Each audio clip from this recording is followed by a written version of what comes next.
Hey guys, welcome back. I wanted to do a video on hair transplant technicians. Now the technicians, as many of you know, work alongside with the doctor, and very often what you find with the technicians is they're going to be the ones that are going to be placing the grafts. And the reason being is this is long, tedious work, and not only that, in my personal opinion, uh,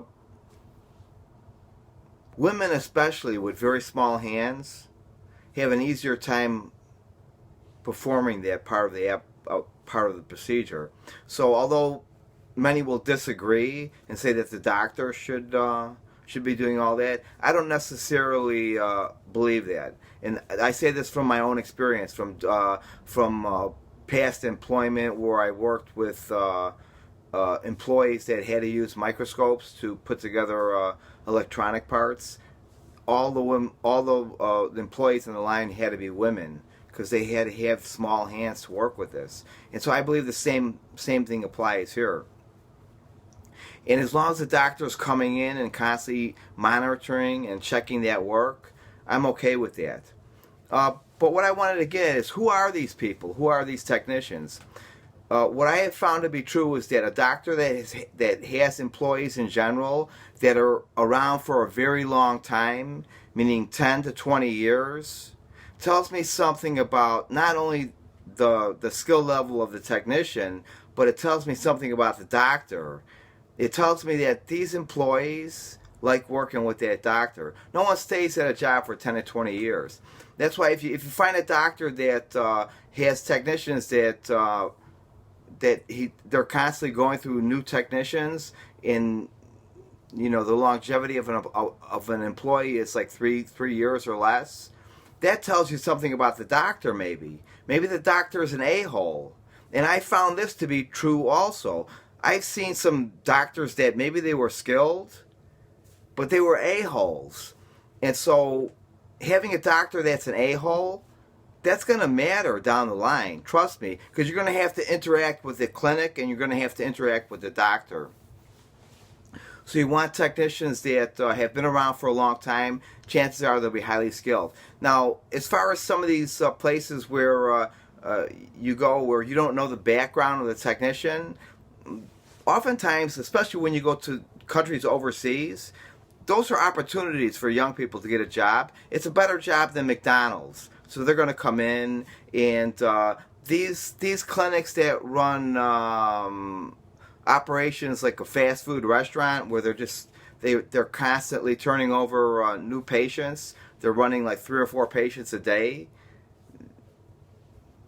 In my opinion, they don't really care who they hire. They'll be trained, but who knows their background? I want to tell you one experience, my own experience. And this goes back about 30 years ago. And this was probably about 5 years after I had my first procedure where I was disfigured, and I was trying to find a way to fix it. So I ended up going to this clinic, and there was a technician that was placing grafts. And I had gone to this clinic like, I guess, 4 or 5 times, having these really small procedures. And the result wasn't really what I was looking for. I was looking to repair these big giant plugs. And so eventually what happened was I'm watching TV one day, and on comes a undercover news report. And it's the clinic that I'm going to.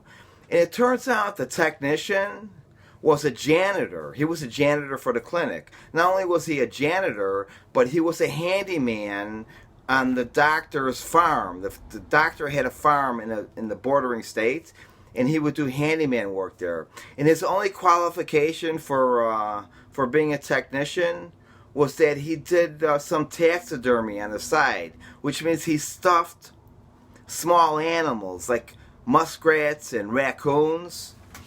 Okay, so eventually what happened was the state's attorney, they filed charges against this clinic and these doctors.